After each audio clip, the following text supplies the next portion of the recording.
Welcome, ladies and gentlemen, to Workshop 13. This is the continuation of our PhD seminar series in business management under the theme of navigating the PhD terrain. Today's topic, ladies and gentlemen, is shaping a sustainable PhD learning ecology archetype, and is a continuation of Workshop 13. As if you remember, in our Workshop 12, I did give you a number of important books that you're supposed to read. Barnett 2018, An Ecological University, A Feasible Utopia by Routledge, and certainly Bengtsen 2016, Doctoral Supervision, Organization and Dialogue, ladies and gentlemen. Now, just to remind you a little bit, in our previous lecture, that was lecture 12, we looked at what a doctoral learning ecology is, and I introduced the 4 scenarios of the learning ecology, which include the disciplinary or the knowledge context, the institutional or systemic context, and then we looked at the workplace, what we call cultural context, and then the person, the life world context, ladies and gentlemen. So in this lecture, we continue with the part that we are unable to cover, and that is really how those 4 domains of the doctoral ecology intersect and influence each other in doctoral education and practice. So we are going to look at the intersection of that, ladies and gentlemen. So welcome to this meeting, and I hope you are fairly relaxed, ladies and gentlemen. As I've always been saying, under learning, you are not supposed to be stressed, because learning does not take place in a stressful environment. So sit, relax, ladies and gentlemen, and I hope we shall be able to reach the destination well, and you'll be able to understand the PhD learning ecology and how those learning ecologies somehow interact in order to influence the doctoral education and the kind of knowledge that you pick from this, ladies and gentlemen. Now, of course, ladies and gentlemen, in the learning journeys of doctoral researchers, the 4 ecological domains are experienced as certainly separate but overlapping with no direct causalities, but with a high degree of interference. As a PhD student, you are going to be pressurized. Now, this means that the 4 domains are not necessarily aligned or speak directly into each other. Nevertheless, they are likely to influence each other's operation and function. And you are likely to be drawn back, right, and you are likely to be set back, right, for a longer period if you don't pay attention to these things. Now, in relation to supervision practice, ladies and gentlemen, this has been cast in the terminology of professional work, next, again, in nested context and embedded pedagogy. So you have this supervision practice and relationship that certainly brings in the element of professionalism, at the same time having that nesting of the context that I've just talked about. Of course, you have the personal, what we call the existential perspective, the systemic, the knowledge, and the cultural perspectives. Now, ladies and gentlemen, to illustrate when a doctoral researcher plans to go out on a research stay, that may one way or the other impact. I remember I gave you an example of John, I gave you an example of Henry, I gave you an example of Leah, and certainly Sandra, who came in to assist, that kind of thing.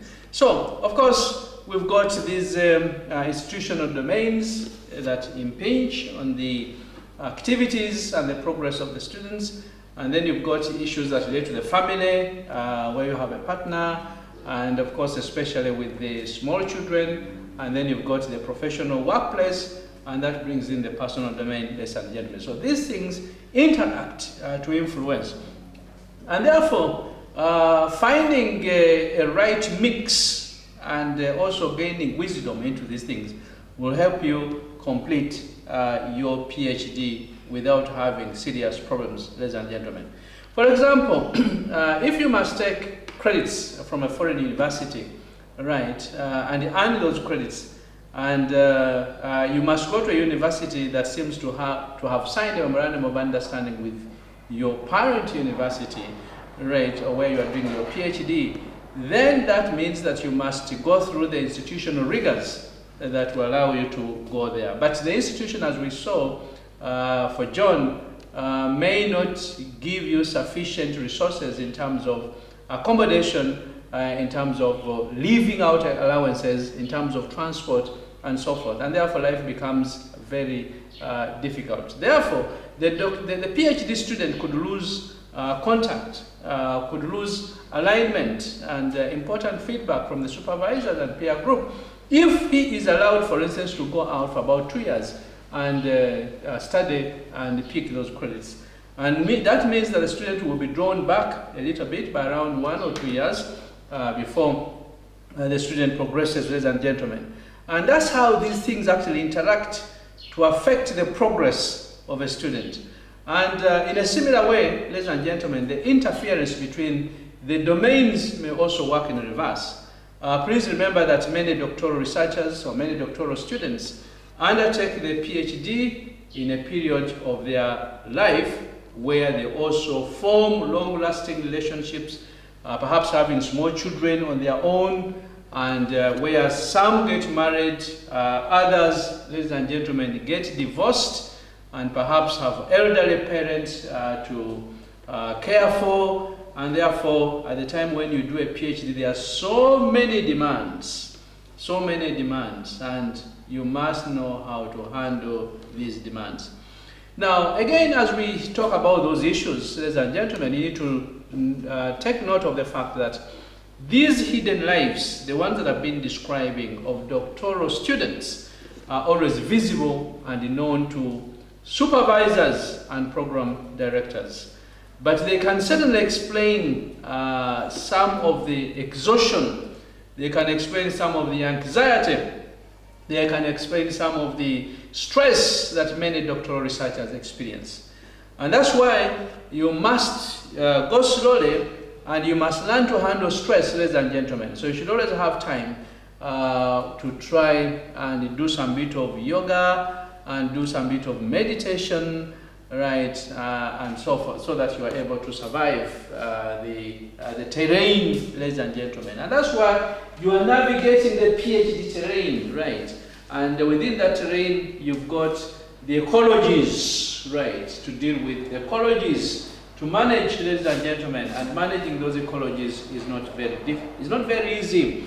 And therefore, difficulties and challenges in the research can be explained away by the wider life world context, ladies and gentlemen. And the wider life world context make the research process, of course, they create what you call the disciplinary domain. Therefore, the wider life world context make the research process vulnerable to impairment, vulnerable to stagnation, vulnerable to loss of momentum through the researcher's personal circumstances, and of course moving into the personal domain, and of course mentoring by senior academics again becomes a little bit hard, because you have to balance these competing demands, or by more experienced doctoral researchers or postdoctorates, right, and you need to obtain some bit of support from these fellows, or else you'll not be able to manage. So mentoring by senior academics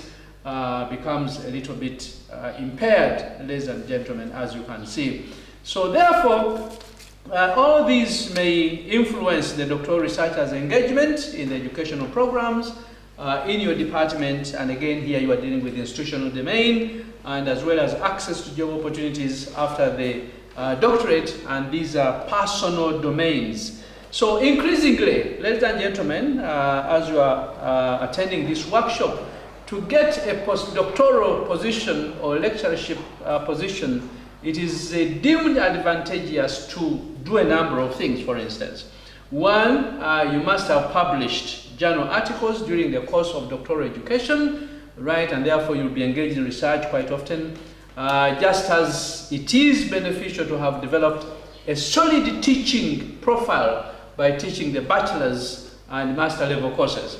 Now, many supervisors or guardian supervisors, for that matter, who become mentors to doctoral researchers or doctoral degrees, advise doctoral students to build up a robust academic profile in addition to working specifically on the doctoral research project, ladies and gentlemen. So, and of course, you need to understand this very well, because although guiding and supporting the doctoral students on career-related opportunities and other related decisions is not specifically related to research project or focus in this case, and is not a graduate school requirement either, it often becomes a part of the academic workplace culture and the community of practice. So as you can see, in this discussion that I am somehow advancing, you've got the disciplinary domain, you've got the institutional domain, and you've got the cultural domain. Of course, when we talk about not being specifically related to the research project, that's the disciplinary domain, and is not part of the graduate school requirements, that is an institutional domain. And when we say it's often part of the academic workplace culture, and that's a cultural domain, ladies and gentlemen. So, guiding and supporting the students may require you to move through those things as supervisors, and therefore you need to be aware of what is happening. Now, this explains the argument that being a doctoral student also means becoming an academic in a wider sense, and developing a professional profile that may match what might be tacit and implicit expectations. And of course, requirements of universities in many countries, or of the employers in professional contexts outside the university. So the issue of becoming an academic is quite important here, so that you are consistent and you are found with the right requirements that universities look for when recruiting professors. And not professors, but recruiting people who are going to teach at the university. And that's why in most universities, ladies and gentlemen, if you look at the structure of the academic staff, you will discover that actually you become a lecturer at a point when you gain a PhD, right? A PhD is the first step for you to become a lecturer, right? If you have a master's, certainly you're an assistant, probably a lecturer, but a PhD, you become a lecturer, right?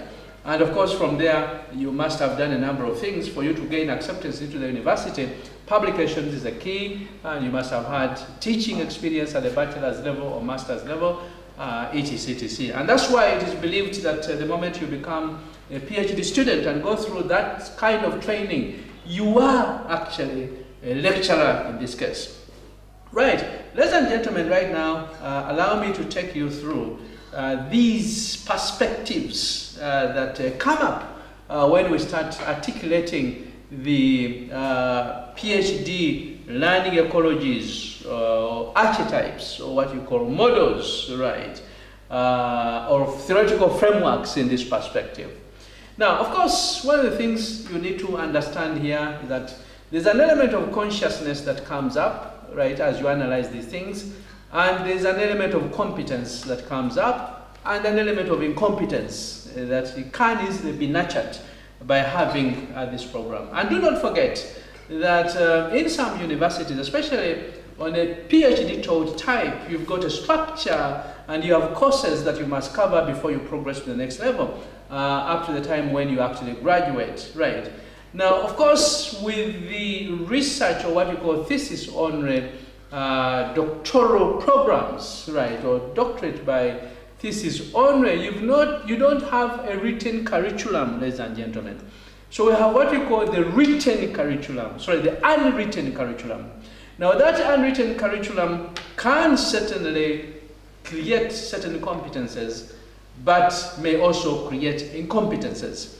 In the same way, the written curriculum can also provide certain level of competences and also certain level of incompetences. So that's why I'm taking you through this. And allow me, ladies and gentlemen, to take you through what we call unconscious incompetences, and looking at unconscious incompetences as a framework for conceptualizing support within the doctoral ecology. Now, ladies and gentlemen, in this section, that I am really taking you through, we will endeavor to connect the doctoral ecology, framework or the archetype to the overarching framework related to the unconscious incompetence. So therefore, when we talk about the unconscious incompetence, we want to go through it, we want to go into the details. Because doing so, ladies and gentlemen, enables us to see how all the four strands of unconscious incompetence are potentially at work within each ecological domain, ladies and gentlemen. And first, we describe possible generic forms of unconscious and conscious incompetence. So you can have unconscious incompetence, but you can also have conscious incompetence. And then this will be followed by a description of possible generic form of unconscious and conscious competence within the four ecological domains of the doctoral learning ecology or doctoral learning journey, ladies and gentlemen. So let's start with unconscious incompetence so that we understand what we are talking about under the unconscious incompetence, ladies and gentlemen. Now, of course, when we talk about competences, right, remember in the domains, the learning ecologies, right, if you recall, we had the discipline, and that was the knowledge domain. Then from there went into the institutional, and those were systemic, right. Then we had work-related, right, and those were cultural issues. And then, of course, we went into personal life, what we call existential issues. Now, in the disciplinary, which is knowledge domain, ladies and gentlemen, unconscious incompetence may include the often tacit and implicit assessment criteria interwoven into the fabric of disciplinary practices and assessment genres. For example, in my university, right, if you want to be admitted on the doctoral degree program, right, you must write a concept paper, right? That concept paper is supposed to be reviewed, then you receive what we call provisional admission, and then you work with your supervisors for a period of 1 year, right, and you produce a proposal, and then you are supposed to defend your proposal. After defending your proposal and producing an instrument, you are allowed to go to the field, right, and in between there you'll be attending workshops, and of course you start writing your PhD, and you are guided by a doctoral committee chapter by chapter by chapter by chapter. So when you talk about disciplinary or knowledge domain, we go through that kind of process that the university has put in place to give you competence, ladies and gentlemen. Right, so you are supposed to be competent, right, because you've gone through the process. Now, often doctoral supervisors and graduate schools do not make such criteria explicit. And ladies and gentlemen, so many doctoral researchers or doctoral students tend to be unsure of what their thesis is measured against. So they are not given the kind of yardsticks, right, and how you are going to be evaluated from level 1 to level 2, level 3, and so forth. Now, once this becomes a conscious incompetence, right, doctoral students may address and discuss this with their supervisors and peers, and may try and navigate using role model examples. So in other words, since some of these things may not be articulated in other universities, that as you move from one level, you go to another level, etc., that means there is what we call conscious incompetence on the side of the student, because the student doesn't really know how he's evaluated and how he moves from one level to another. And quite often students actually do gripe. They do somehow complain not knowing what they are going through. But of course, not knowing the procedures for me is all right, because once they get to know, everything becomes a little bit, well, it's really a process that the students may not respect very much, because they'll be told, do this, do this, do this, do this. At the end of the day, learning does not really take place. But once this becomes a conscious incompetence, then students have to rely on their supervisors for supervision so that they help them move from one level to another level. The other problem is if they find supervisors who are not helpful and they are not guiding them well, they may not move through very fast. But anyway, this is what it is, ladies and gentlemen. Now, of course, this conscious incompetence within the disciplinary domain may include the research and the general or the field of competences, ladies and gentlemen, requirements that doctoral researchers typically face and discuss with the supervisors. Now, PhD students usually become aware of the challenges related to literature searches, writing a literature review, designing a research study, structuring the thesis process, and understanding and operating core theories and concepts, among other things. Because they want to gain knowledge into the discipline, then their supervisors will help them achieve this kind of thing, ladies and gentlemen. So, ladies and gentlemen, as you can see here, I've already told you this is an important activity, and therefore the competences that the students are developing become very, very key and very central in the entire supervision process, ladies and gentlemen. So, therefore, the student must work with the supervisors, and there's no way you are going to run away from the supervisors, because they seem to possess the key to the door of success. And they are the ones who understand all of these things that you are supposed to go through, ladies and gentlemen. And that's why we are talking about an conscious incompetence. And right now we are talking about conscious incompetence, because you are conscious about your PhD, but you do not know what it takes for you to gain knowledge and to navigate through those particular aspects. And that's why I've told you that the PhD students, right, need to become aware of these challenges, right, to literature searches, writing literature review, etc., by depending heavily on their supervisors. Now, in relation to the disciplinary context, ladies and gentlemen, receiving help and support on the conscious incompetence during the doctorate or doctoral training is usually possible to a relatively large extent. And of course, that will be via supervision, as it is the main formalized form of support and feedback integrated into doctoral studies. Therefore, value your supervisors, because they understand this thing very well. And actually, obtaining a PhD in this case will depend entirely on your supervisor. Right. Of course, on a taught program, the same situation exists, but of course, you will have interface with a number of staff or faculty, ladies and gentlemen. Now, this may also explain, ladies and gentlemen, the move from unconscious incompetence to conscious incompetence.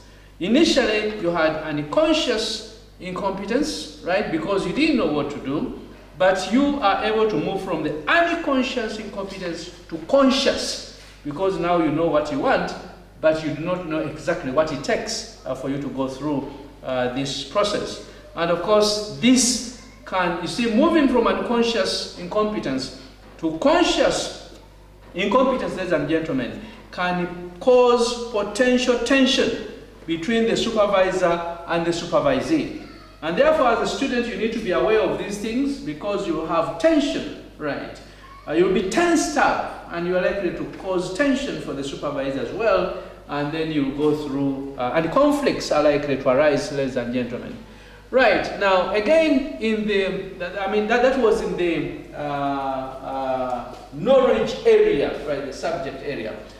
I want now to take you to the other area, right? Of course, the learning ecology, you know, had the discipline, right? So you have got what we have called moving from the unconscious incompetence to what we call conscious incompetence, causing tension under the knowledge discipline. Now I want to take you to the institutional or the systemic, right, domain, right? And of course, I want to introduce again the concept of unconscious incompetence moving from there to conscious incompetence, ladies and gentlemen. Again, taking that very example of doctoral studies by thesis only. Now, of course, the institutional, or what we call the systemic domain, right? In that systemic domain or institutional domain, ladies and gentlemen, unconscious incompetence may include, right? That unconscious incompetence will include PhD students and, and their supervisors, doctoral supervisors, not being aware of the graduate school rules and regulations pertaining to technical matters about the word length, about the referencing style, right, about the required level of acceptance for papers included into an article-based thesis. Or if there's like in our university, it's a requirement that every PhD should be able to publish 2 papers before he or she is allowed to graduate. Now, if the students are not told that, you know, these journals are blacklisted by the university and you should not publish in them, and it only comes to them at the time when they are submitting, or at the time when they are actually requesting the university to schedule them for vivas, that becomes really a very bad thing. So in this case, we are saying that when we talk about the institutional or systemic unconscious incompetence, this happens at the time when the individual PhD student, together with the supervisors, are unaware of the rules that govern the PhD program. It may also include knowledge of the required obligatory courses or training modules, right? You need to know, and that's why you must have a structure of the curriculum, ladies and gentlemen. So here, you should have the curriculum. You should know that these are the core courses that we must cover. These are the electives and so forth. As you move from 1 year to the 2nd year of the time when you actually start doing your PhD research, ladies and gentlemen. So that is very important. So you need to move from the unconscious incompetence to what we call conscious incompetence, so that you are able to do something about that. So you must have the course structures with you, and in the institutional domain, conscious incompetence. So now moving from unconscious incompetence to conscious incompetence. Conscious incompetence may likewise include uncertainty and insecurity about procedures for application, for funding, for instance, for the procedures, right? For application to move from one level to another level, right? The application procedures for study stays abroad and conference participation and presentations and so forth. And often doctoral students, ladies and gentlemen, realize their lack of knowledge of the institutional procedures when they find themselves needing to organize probably related issues like leave, right? Or maybe you want to stay out of a program for about 6 months so that you reorganize your finances, or your family that seems to be tensed up a little bit and is almost breaking, right? Or probably you're about to give birth, you need maternity leave, right? How do you ask permission from the university? Do you simply disappear that they will understand this kind of, even when you get sick? Now, of course, you need to request for permission from the university, ladies and gentlemen. So it may even be hard to identify the right persons in the department or graduate school to provide this kind of advice. The right person who can assist in the matters to get a timely and comprehensive response. Right. The right person within the institution who will show you the forms you are supposed to fill and take you through the process to fill the forms. In other words, give you the right guidance. Some of these people are not really very friendly in this case, ladies and gentlemen. So this is very important. So let me take you now to the third, right? Remember, we started with the disciplinary, that's the disciplinary domain where you are expected to contribute knowledge. We've looked at the systemic, these are now the learning ecologies, right? Systemic and the institutional in nature, moving from unconscious incompetence to conscious incompetence. Now I want to take you to the workplace, or what we call the cultural domain. So how are you assisted to move from what we call the unconscious incompetence to what we call conscious incompetence? Ladies and gentlemen, in the workplace or cultural domain, unconscious incompetence may include PhD students and their supervisors being unaware of the following. One, the importance of developing a career track. Right, the supervisor has no idea, the student has no idea. Right, remember, this workplace and you are contributing, you are participating in seminars, right, you are writing papers, making presentations at conferences, and you are publishing, but you are working, you participate in the activities of the university.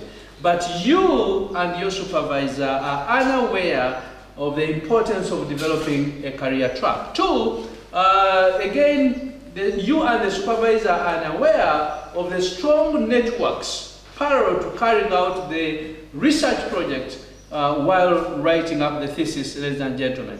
And of course, such activities where you may not have knowledge and information may include publishing papers beyond the thesis, presenting papers and building international networks at conferences and research seminars, participating in peer groups and journal clubs, and developing and sustaining important contact collaboration with external partners, ladies and gentlemen.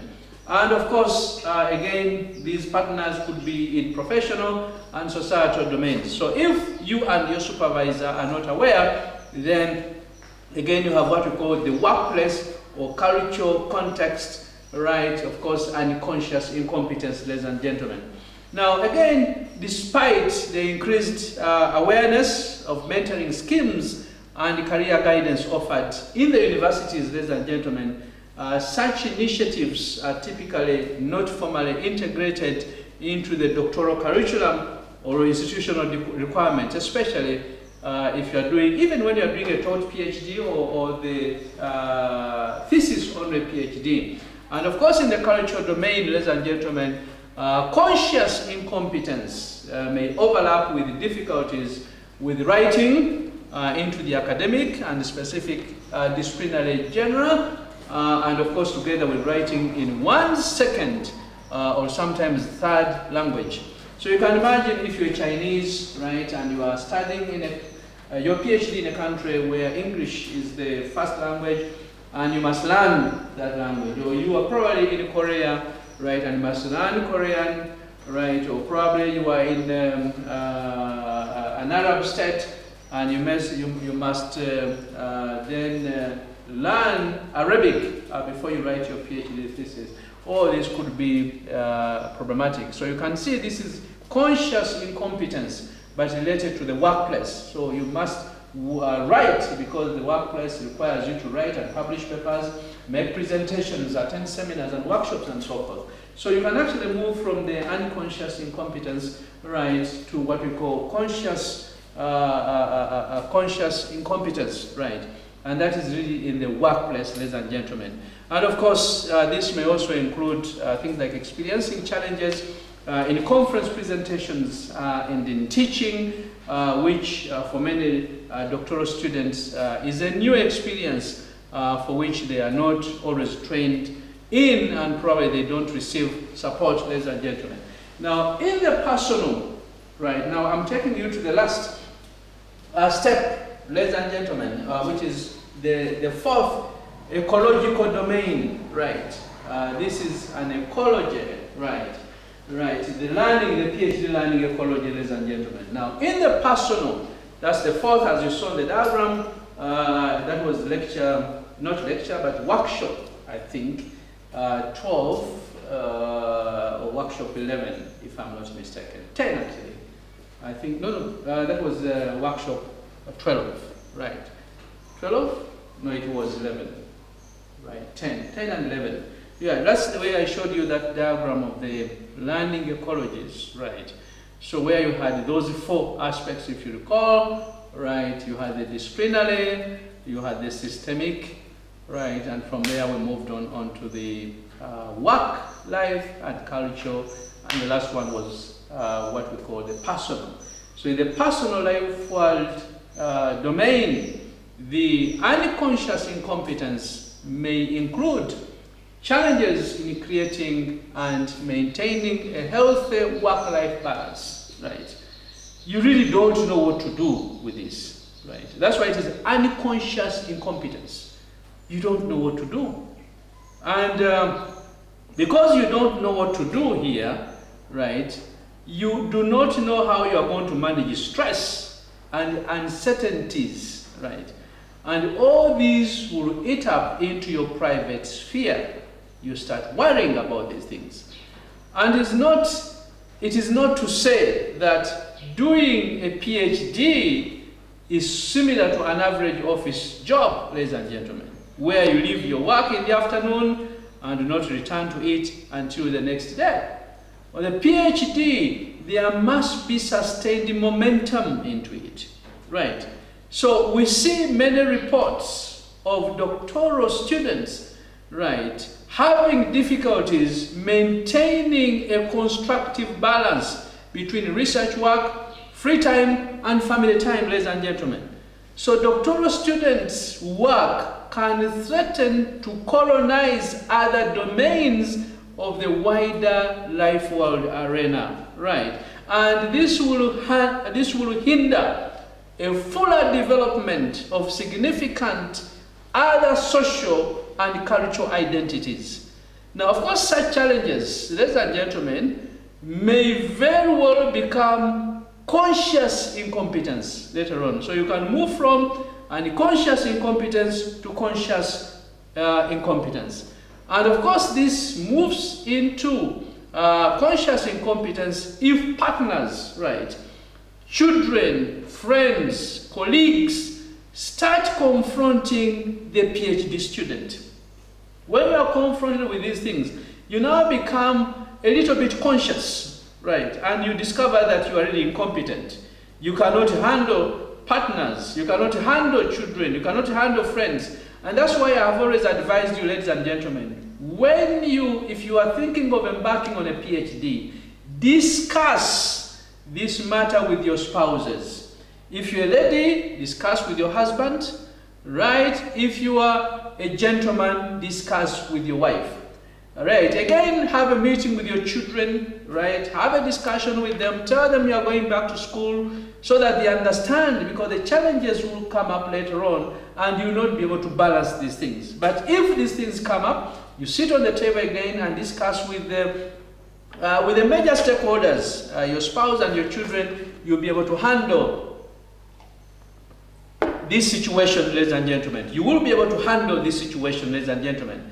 And therefore, with the issues of the research project requiring too much attention of your time and requiring that you really spend too much time doing these things, you must be able to work through the entire process. So many doctoral researchers certainly do become acutely aware of the difficulties of time and work management and may experience stress and anxiety.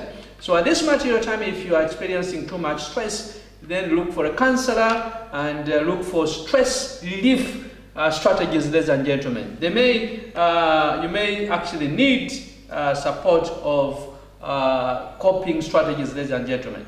So let me talk about the unconscious competence, ladies and gentlemen. And unconscious competence, again, I will start with the disciplinary or knowledge domain. Unconscious, and in the disciplinary knowledge domain, unconscious competence may include, remember the other one was unconscious incompetence. Now we start with unconscious competence, right? And of course, this becomes very key and essential in your doctoral journey or learning ecology.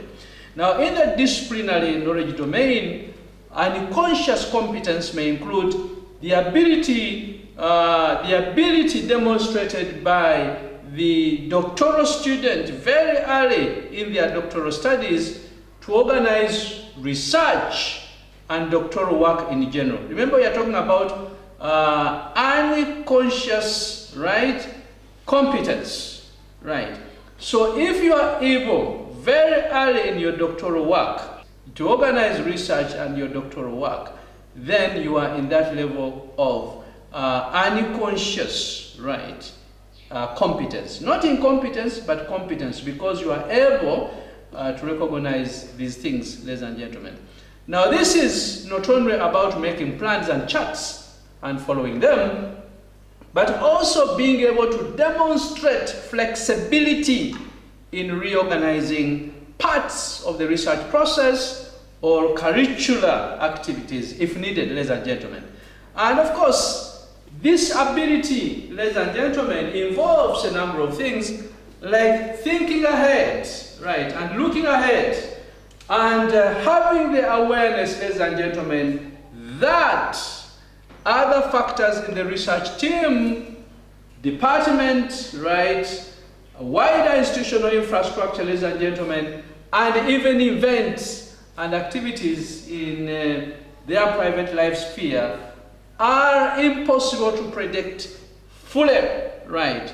But this nevertheless requires to be taken into account in order to maintain momentum and motivation for the research.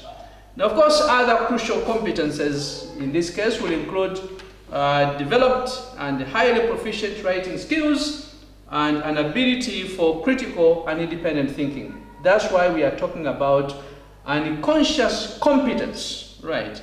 So you develop certain competences and you are able to articulate these things. You are supposed to follow them through, but unconsciously, ladies and gentlemen. But quite often you will be praised and you'll be told that you are really doing very well in this area, right?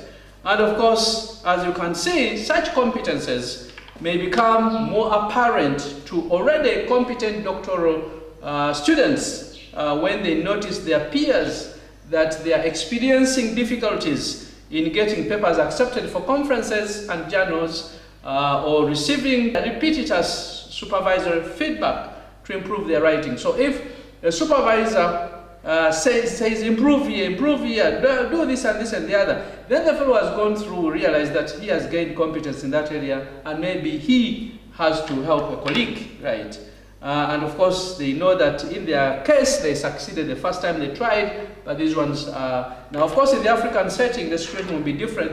The student will start saying, for me, I'm actually hated by the supervisors, and yet there is no supervisor who can hate a student. Really, for you to say a supervisor hates you, it's like saying a farmer hates his seeds that is going to plant, right? Or that is going to grow, right? And if the farmer must get groundnut seeds, right, and after getting them, roasts them, and then takes them to the market, then not to the market, and takes them to the farm, to plant them, then you can actually say the farmer hates, right? So there is no supervisor that can hate a research student, ladies and gentlemen, right? So as doctoral students, just know that the supervisors are on your side. Actually, your success means a lot to them, and they feel a sigh of relief, ladies and gentlemen. So doctoral students, ladies and gentlemen, could enhance their competences as a result of the repetitive reminders from the supervisors. Do not give up, continue, right? And for some students, the experience of undertaking a master level thesis was considered invaluable for developing these core doctoral competences. So if you went through your master's very well and you did not really procure somebody to write for you a master's thesis or dissertations or project work, I can assure you find quite easy life at the PhD level, because that means you know how to work very hard and achieve results. Now, in the institutional systemic domain, unconscious competence may include, right, doctoral researchers not only focusing on their individual research project, but those who simultaneously have an awareness of the institutional infrastructure enveloping parts of their doctoral students, so it's doctoral studies. So when we go to the institutional systemic domain, And conscious competence, right, includes you as a student, right, knowing that not only are you focusing on the individual PhD thesis, right, but simultaneously gaining awareness of the institutional infrastructure that will envelope parts of your PhD studies. Right, for example, I'm going to give you cases or examples of this unconscious competence.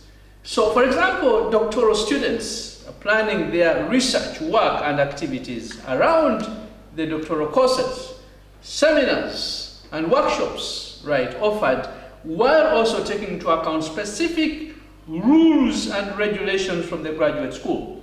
So, in other words, you move around and start taking courses because you are aware of the requirements and what you are supposed to achieve before you finally graduate on your PhD. Therefore, you know what you are supposed to go through, and you start looking at all those things consciously, ladies and gentlemen. So you are not like the other person who will sit somewhere and says, well, I don't know what they are going to offer this semester. I don't know what we have to cover, that kind of thing. So the fellow is not bothered at all. So when we talk about unconscious competence, right, you are able to navigate through very fast. You go to the internet, look for funding, yes, and then you go and attend what we call you attend seminars and workshops, right, if these workshops are offered. And then at the end of the day, you bring results to the institution, the graduate school, and so forth. I mean, you have attended summer classes, and therefore you understand exactly what the requirements of your doctoral degree requires, ladies and gentlemen. You understand the requirements of your doctoral degree program. Right, so that's what it means. If you're required to go through seminars, you're aware, right? In other words, you look at the rules and the regulations. Now, of course, this assists the doctoral researchers in navigating more smoothly the wider institutional setup. And of course, at the end of the day, this helps them access conference funding for research abroad, conference participation that other researchers may not be aware of, and in addition to the practical and financial support, their knowledge, the knowledge of the PhD students on institutional infrastructure comes in very helpful in enabling the doctoral students to locate and access emotional support and provide, of course, the emotional support that is provided by the professional coaches and mentors and counselors who are employed in the particular organization. So, ladies and gentlemen, those are important issues for us to consider. And I have two other areas that I'll go through and finally close, right. Now, again, fellow participants on this workshop, doctoral workshop, we need to understand the fact that doctoral researchers or doctoral students may become conscious of this competence when confronted by their supervisors or fellow doctoral researchers, doctoral students, who may express irritation with institutional complexities affecting overall research activities within the department or the research program. So when people start complaining, the students are complaining, and other people start raising questions, sometimes these issues are raised by the supervisors themselves, then the students the student gets worried a little bit, and therefore the student becomes conscious or aware of the problem or the incompetence that or the competence that he has, right? When others complain and for her or him he has managed to navigate through, then that means the fellow has mastered this competence, ladies and gentlemen. So again, similarly, as students listen to other doctoral researchers or doctoral students' difficulties in getting funding for their troubles and also getting approvals of their stay out of the university, what we call of course, the student requests that should be given about 1 year to step out of the university and work on other things that he or she has to work on, I mean, then the student becomes aware of this. Right, let me now take you to the workplace before I go to the personal existential issues. In the workplace culture domain, I want to talk about unconscious competence. What is this unconscious competence? Now, the unconscious competence under the culture domain may be described by doctoral students in terms of, for example, finding teaching activity, right? The fellow is pursuing a PhD program, but he's not very sure how he can find a teaching activity at the university, or even supervising masters, all right, and undergraduate students, right? Now, for these PhD students or doctoral researchers, they do not consider teaching as a tedious task, but another opportunity to learn and grow. So they will certainly look for these things, and they'll go to the departments, they'll go to the faculties.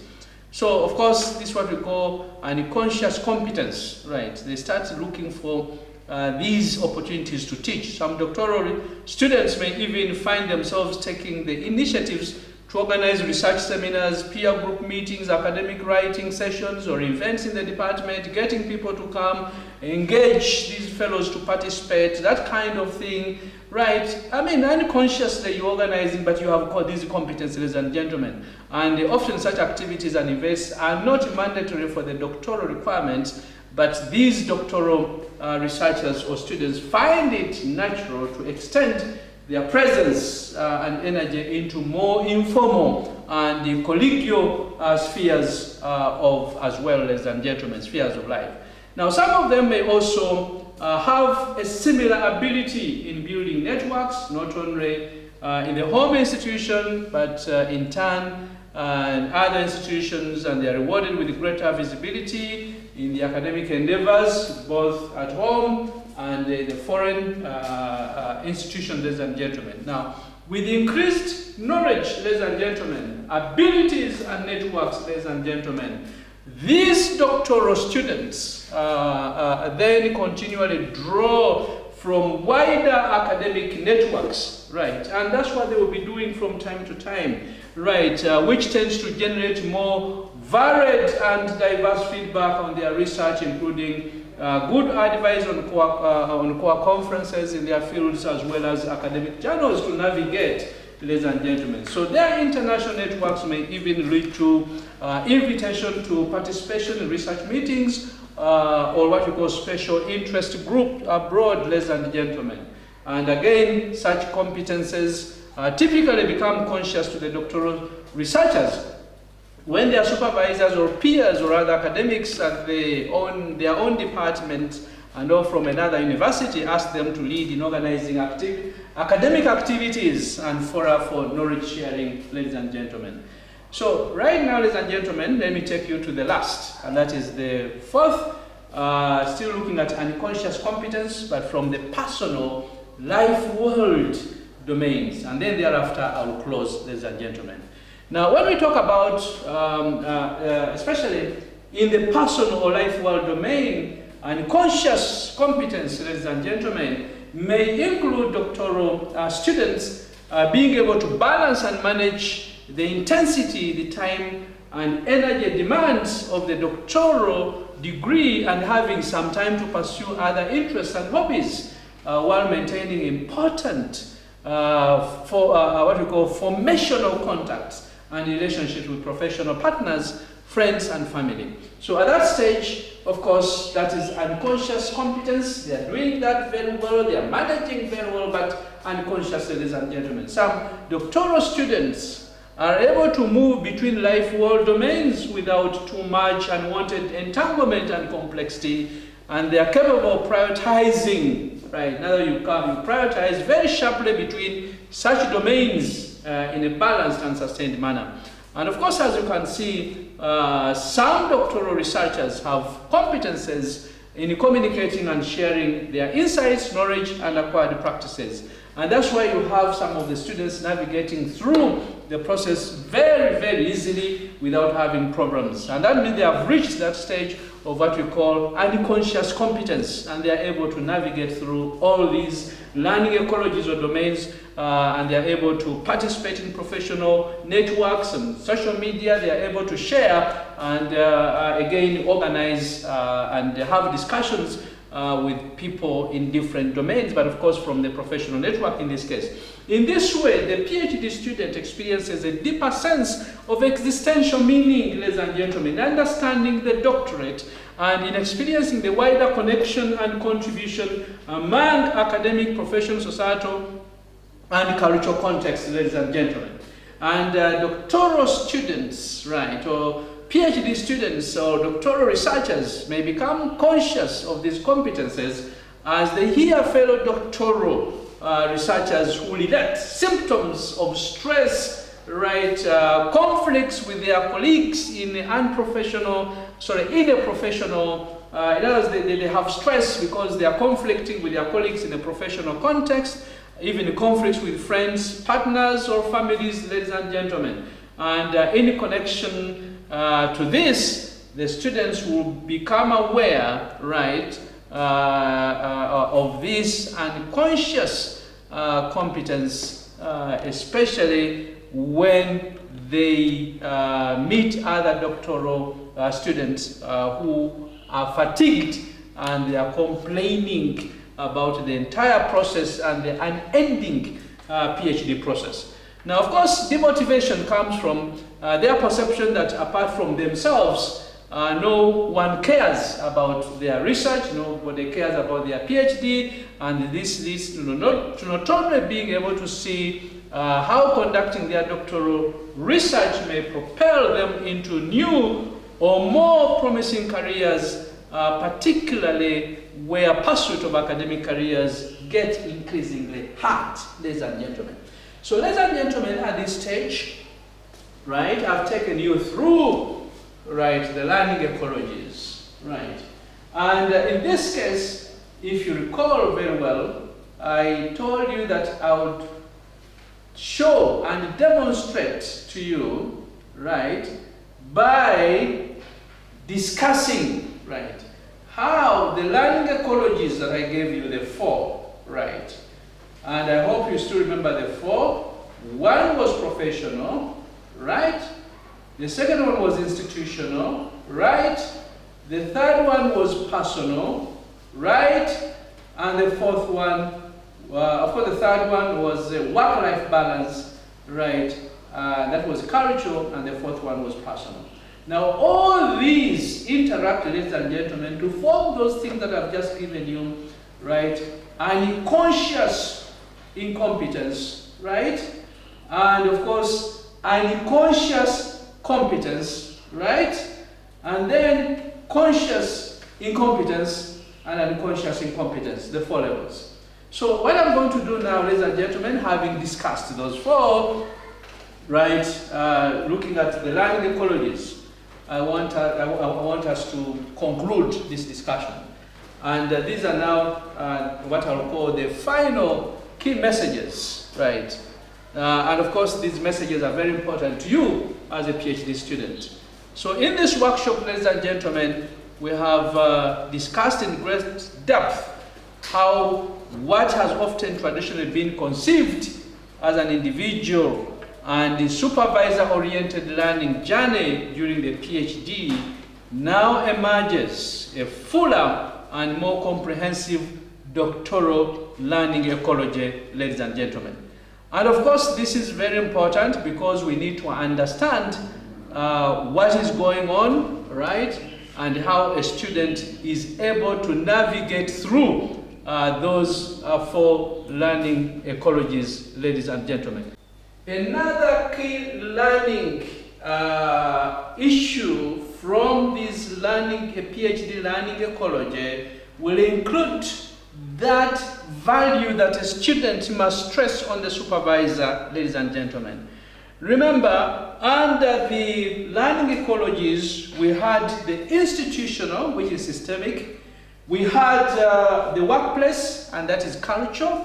And number three, we had the discipline-based, and that was really knowledge-based domain. And the fourth one was personal, which is existential, where a student finds life's meaning, ladies and gentlemen. Therefore, we have seen in all these processes that a supervisor plays an important role. And therefore, as a student, please value the relationship you have with your supervisors, the relationship that you have with the doctoral committee members, the relationship you have with the university administration, because you must learn the formalities, the formal requirements of a PhD, the courses that you must study, and the kinds of fundings that are available, and the withdrawals that you must obtain from the university. And there are usually rules associated with the maximum withdrawals, and of course, in terms of the credits that you must earn from elsewhere before you are given a PhD. Therefore, understand the institutional requirements. It's your responsibility. Work with your supervisors, doctoral committee members, and the administration. In terms of teaching, when we talk about the workplace culture, work with your colleagues, professional associations, ladies and gentlemen, the community, work with the careers office, career counseling office, etc., because that is very important. Now, in the case of the knowledge domain, again, work with the supervisors. They understand the PhD trajectory from the beginning to the end in terms of the knowledge, the theories, the concepts, and so forth that you are going to work with.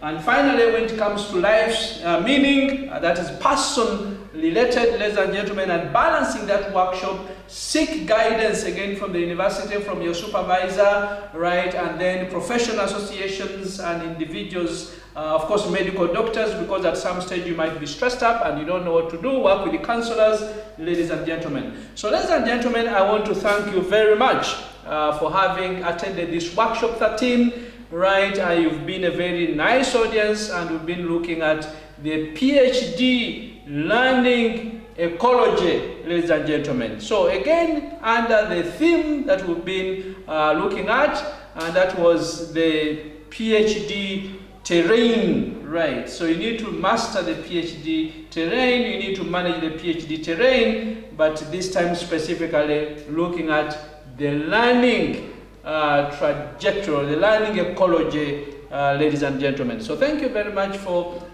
joining us in workshop 13, and I want to invite you to join us in workshop 14. Stay well, stay safe, stay blessed. Have a nice time. Bye.